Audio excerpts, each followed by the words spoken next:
Sukari, ziko sukari za aina mbili, kuna type 1 pia kuna type 2, lakini watu wengi sana kwamba wanadhani wana sukari ya type 1, na ndio maana asilimia kubwa ya watu, yani asilimia kubwa ya wagonjwa wa sukari wanaamini kwamba sukari haiponi, kwamba wana sukari ya type 1.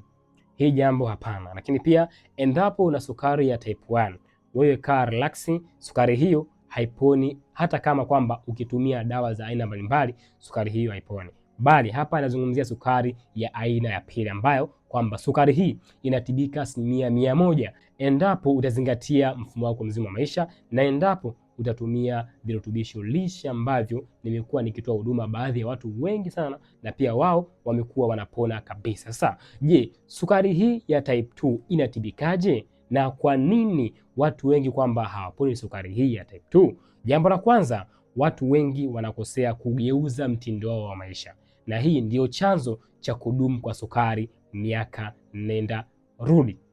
Kwanza, kabla hujatumia dawa yoyote, kwanza geuza mtindo wako wa maisha. Hapo ndipo kwamba utaweza kudhibiti kiwango cha sukari. Labda kama leo ni siku yako ya kwanza kuniona, usisahau kufollow account hii ili uweze kujifunza everydays kuhusu masomo ya afya ya sukari. Iko hivi, ukidhibiti kiwango cha sukari, ukidhibiti ulaji, hapo ndipo utakuwa umeenda kutokomeza sukari moja kwa moja.